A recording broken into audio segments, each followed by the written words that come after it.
حضرت السلام علیکم ورحمۃ اللہ وبرکاتہ. وعلیکم السلام ورحمۃ اللہ تعالیٰ وبرکاتہ. آپ خیریت سے ہیں حضرت؟ الحمدللہ علی کل حال. آپ حضرت بخیر ہیں؟ الحمدللہ، آپ کی دعائیں ہیں حضرت. ماشاء اللہ. تو حضرت آج کھانے میں کیا تھا؟ اللہ کے کرم سے آج کھانے میں بریانی تھی. ارے ماشاء اللہ، بریانی. جی اللہ کا شکر. الحمدللہ، میں نے بھی بریانی کھائی ہے. جی مرشد بھائی آپ نے؟ ہم نے بریانی. ماشاء اللہ، ہم سب نے بریانی کھائی ہوئی ہے. تو ناظرین، ہم نے بریانی کھائی ہوئی ہے. جی بے شک. ہمارے ایک بڑے ہی عزیز دوست جناب حافظ ثاقب صاحب اشرفی، جی ان کے دستار حفظ کے موقع پر آج ان کے اہل خانہ نے شکرانے کے طور پر جو ہے دعوت کا اہتمام کیا تھا. جی جس میں ہم لوگوں نے وہیں پہ شرکت کی. الحمدللہ ہم سب ساتھ ہی میں تھے، تو وہاں پہ ہم نے بریانی کھائی. الحمدللہ بریانی بڑی ہی مزیدار تھی. جی بے شک. اور ہم نے بریانی کھائی تو جو ہے ہمیں اس کا حق بھی ادا کرنا ہے، کیونکہ یہ بریانی کا مہینہ چل رہا ہے. 11 شریف اور بریانی اس کی بڑی نسبتیں ہیں، آپس میں جو ہے بڑا لگاؤ ہے اس کا. بالکل بالکل سبحان اللہ. تو حضرت آج ہم اسی موضوع پہ بات کر لیتے ہیں. حضرت سننے میں آتا ہے کہ حضور غوث پاک رضی اللہ تعالیٰ عنہ مرغا بہت پسند کرتے تھے. جی بے شک. حضور غوث اعظم رضی اللہ تعالیٰ عنہ مرغا بہت پسند فرمایا کرتے تھے. جی.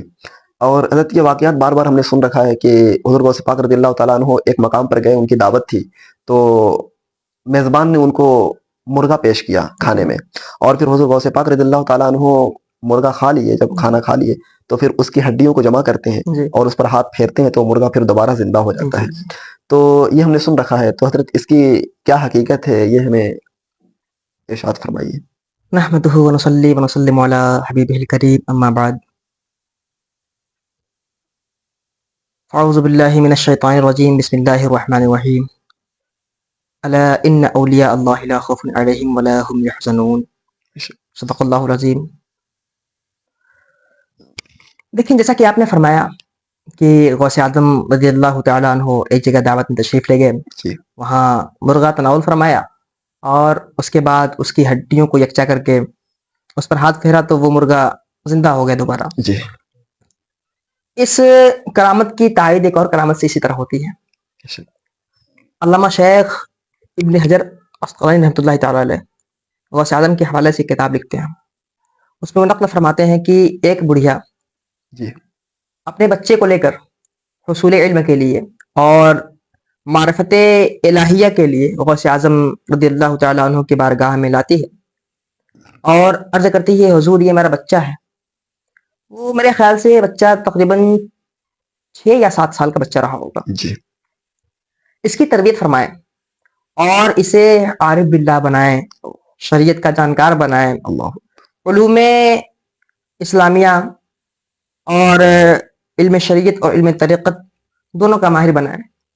اور غوث اعظم رضی اللہ تعالیٰ عنہ کی تربیت میں اس بچے کو چھوڑ کر چلی جاتی ہے. کچھ دن بعد وہ عورت دوبارہ آتی ہے، دیکھتی ہے کہ اس کا بچہ ایک کمرے میں بیٹھ کر چٹنی روٹی کھا رہا ہے اور دوسری طرف غوث اعظم رضی اللہ تعالیٰ عنہ بیٹھ کے مرغا تناول فرما رہے ہیں. اور کیا دیکھتی ہے کہ اس کا بچہ نہایت ہی دبلا پتلا ہو گیا ہے.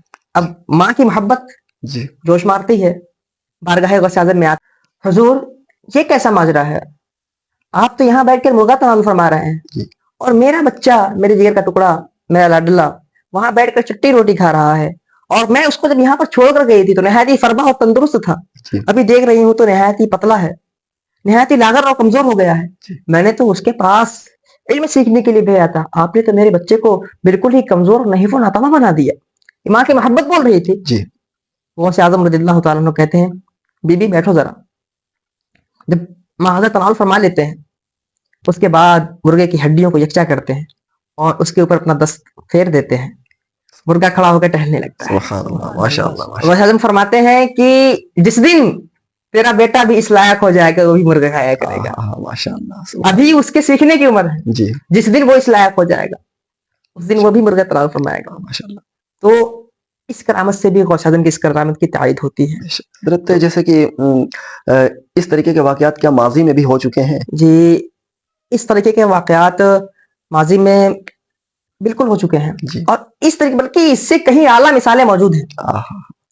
یہ تو ولی کی کرامت ہے، انبیاء کے معجزات مذکور ہیں. موجود ہیں. قرآن کریم شاہد ہے اس پر, جی احادیث کریمہ اس پر دلالت کرتی ہیں. ذرا دیکھیں حضرت عیسیٰ علیہ السلام مردوں کو زندہ فرمایا کرتے تھے, قم بإذن اللہ کہہ کر مردوں کو زندہ فرما دیا کرتے تھے. بے شک ان کے بارے میں آتا ہے تفاسیر میں کہ 2000 سال کے مردے کو جب وہ راستے میں جا رہے تھے تو ان کا پیر ہڈیوں سے پڑا اور انہوں نے مردے کو کہا قم بإذن اللہ. 2000 سال کا مردہ اٹھ کھڑا ہوا.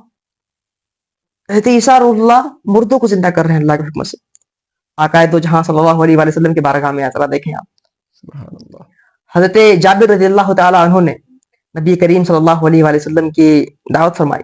جی آپ اپنے اصحاب کے ساتھ دعوت و تشریف لے گئے اور واقعہ بڑا لمبا ہے, مختصر میں بتاتا چلتا ہوں. آپ کھانا کھانے کے بعد جی جو حضرت جابر کی بکری تھی اس کی ہڈیوں پر ہاتھ پھیرتے ہیں تو بکری زندہ ہو جاتی ہے. ماشاء حضرت جابر رضی اللہ تعالیٰ عنہ کے 2 بچے جی جو کہ چھت سے گر کر انتقال کر گئے تھے اللہ کے رسول کے حکم سے زندہ ہو جاتے ہیں. سبحان اللہ. تو یہ انبیاء کے معجزات تھے. اب آئیے ولایت کی طرف. جی حضرت سلیمان علیہ السلام کے زمانے میں جی آصف بن برخیہ جو کہ اس دور کے ولی تھے, جی دربار سلیمانی لگا ہوا تھا. جنات اور تمام طرح کی مخلوقیں دربار میں حاضر تھے. حضرت سلیمان علیہ السلام بلقیس کے تخت کو لانے کی خواہش کرتے ہیں. یہ کون ہے جو بلقیس کا تخت یہاں پر لے کر آئے؟ بے شک بے شک. اور جلد از جلد لے کر آئے. جی جنوں کا سردار کھڑا ہوتا ہے اور کہتا ہے میں شام تک اس کو لا دوں گا. اللہ. ایک دیو کھڑا ہوتا ہے, وہ کہتا ہے میں چند ساعتوں میں لا دوں گا. حضرت سلیمان علیہ السلام کہتے ہیں نہیں, اس سے اور جلدی چاہیے. جی تب حضرت آصف بن برخیہ کہتے ہیں حضور میں پلک جھپکتے ہی بلقیس کے تخت کو یہاں سے لے جاؤں. جبکہ وہ 60 کوٹری میں بند تھا اور اتنا وزنی اتنا بھاری تھا جی اور پورا سونے سے مرصع اور نہایت ہی قوی ہے کہ اتنا بھاری تھا وہ تخت کہ جسے سینکڑوں لوگ مل کر نہ اٹھا پائے. جی حضرت آصف بن برخیہ پلک جھپکتے ہی اس تخت کو زمین کے اندر سے کھینچتے ہوئے, پلک جھپکنے میں کتنا وقت لگتا ہے, وہ تخت حضرت سلیمان علیہ السلام کی بارگاہ میں حاضر ہوتا ہے. تو کرامت ولی کی قرآن سے ثابت, جی معجزات انبیاء کے قرآن و حدیث سے ثابت. جی تو یہاں پر ایک ولی اگر مرغے کو زندہ کر دے جی تو اس میں کون سی بڑی بات ہے؟ جی یہ تو قرآن کہتا ہے ان اللہ علی کل شیء قدیر, رب ہر چیز پر قادر ہے جی اور رب جسے جو چاہے عطا کر دے. بے شک رب نے یہ قدرت بخشی اپنے ولیوں کو جی کہ وہ اپنے نبی کے وسیلے سے انہیں کرامتیں ملتے ہیں اور وہ جی اپنی کرامتوں کا ظہور کرتے ہیں. بے شک. تو جب سلیمان علیہ السلام کے امت کے ولی کا یہ کام ہے, ان کی یہ کرامت ہے کہ وہ پلک جھپکتے ہی جو ہے تخت بلقیس کو زمین کے اندر سے, جو کہ وہ 80 گز لمبا اور 40 گز جو ہے کہ وہ چوڑا تھا اور سونے اور ہیرو سے بنا ہوا تھا, تو اس کو جب سلیمان علیہ السلام کے امت کا ایک ولی لا سکتا ہے تو پھر افضل الانبیاء جسے کہا جاتا ہے, اور افضل الانبیاء میں بھی جو حضور علیہ السلام کی امت میں جو سب سے بڑے ولی جو سلطان الولایت حضور غوث پاک رضی اللہ تعالیٰ عنہ, پھر ان کی کرامت کا ذرا کیا دیکھیں عالم نا, ہوگا. غوث اعظم خود فرماتے ہیں کہ جی جس طرح نبی کریم صلی اللہ علیہ وآلہ وسلم جی تمام نبیوں میں افضل ہیں, جی اس طرح میں جی تمام ولیوں میں نمایاں اور افضل ہوں. حضور غوث پاک خود فرماتے ہیں, بتائیے. یقیناً ان کی بڑی شان ہے الحمدللہ. حضور غوث پاک رضی اللہ تعالیٰ عنہ کہ سیرت پر اللہ تبارک تعالیٰ ہمیں عمل کرنے کی توفیق عطا فرمائے.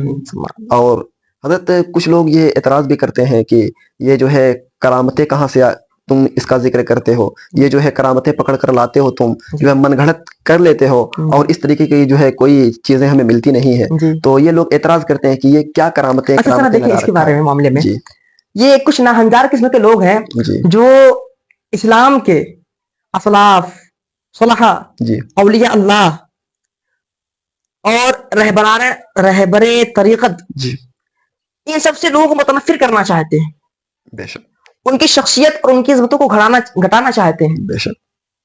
اب جو لوگ اس طرح انکار کرتے ہیں, منکر ہیں, اب انہی کے شیخ کی طرف چلتے ہیں, آئیں ان کے ابا کی طرف. جی ان کے باپ دادا کیا کہتے ہیں ذرا دیکھیں آپ. جی جی جسے وہ اپنا باپ کہتے ہیں, جسے اپنا جد کہتے ہیں, اسے سب کچھ مانتے ہیں. جی شیخ ابن تیمیہ اپنی کتاب مجموع الفتاوی میں کیا نقل فرماتا ہے, جی جبکہ سب سے بڑا ناقد اولیاء پر وہی تھا, جی جی اس نے تمام اولیاء پر نقد و جرح کیا. جی